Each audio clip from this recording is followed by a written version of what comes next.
If I were going to pick one gospel reading for Father's Day, it would be this get to work gospel.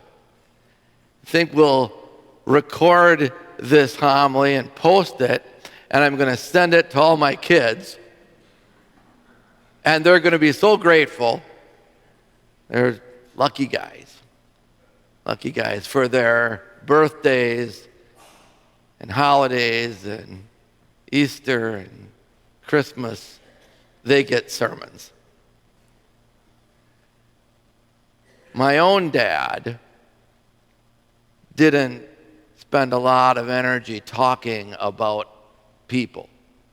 Spent a lot of energy talking to people, but he didn't talk about people much.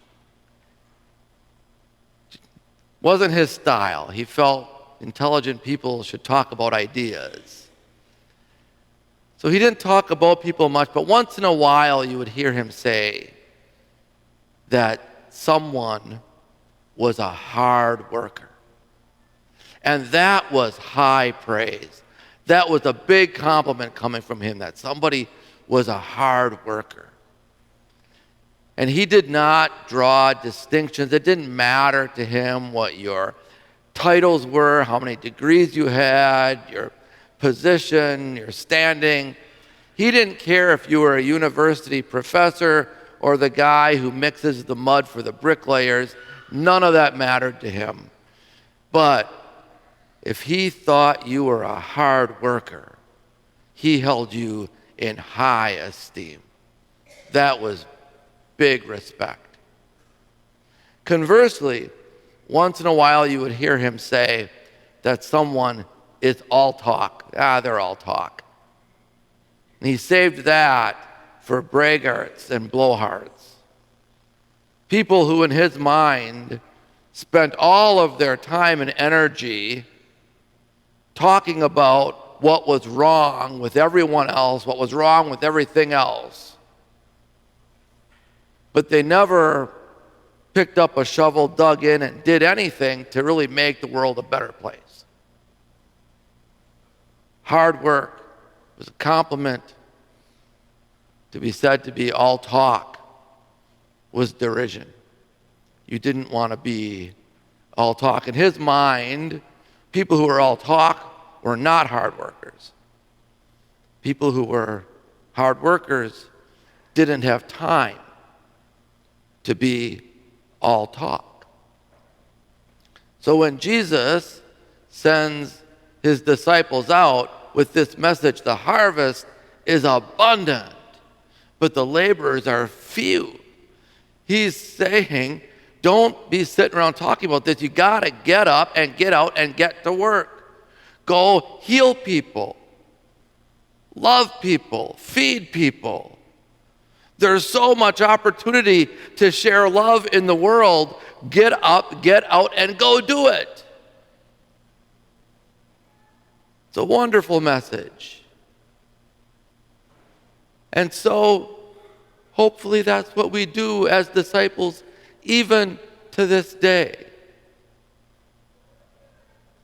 And he adds in there this caveat. He says, now don't go to the pagan territory or the Samaritan towns, because he knows that if they go there, they're going to spend all their time and all of their energy arguing, trying to convince. And instead of doing the work of healing and loving, feeding, comforting, they would be spending their energy arguing, convincing. Life's too short, Jesus says. Life's too short. There's urgency right now. If you know anything about an agricultural way of life, when the harvest is ready, you gotta get in the field right now. You can't wait. You can't waste your time. You gotta go and reap that harvest now. So there's a real sense of urgency in this gospel to get up and get going and get to work. Because, as Jesus says, the kingdom of heaven is now. Now, right now. But you have to go reap that harvest. You have to go share that love. Turns out, Jesus was wise. He knew what he was talking about.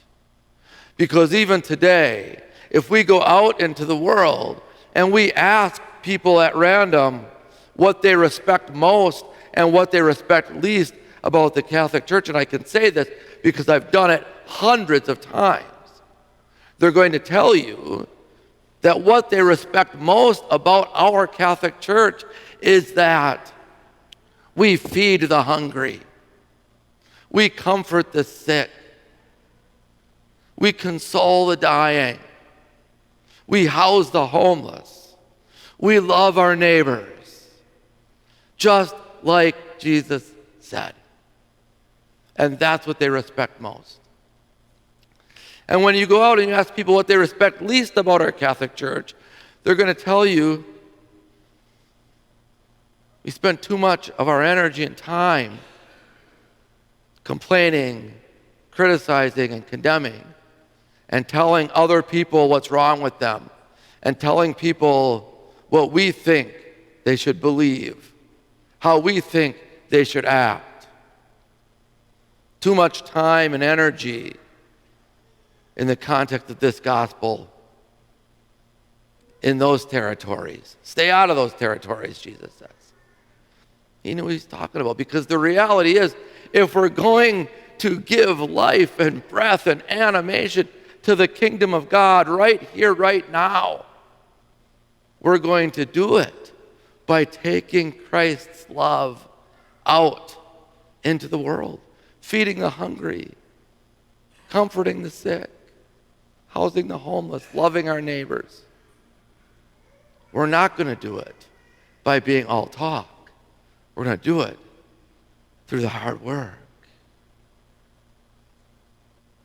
And may that immediate presence, the urgency of the kingdom of heaven, rain down upon you.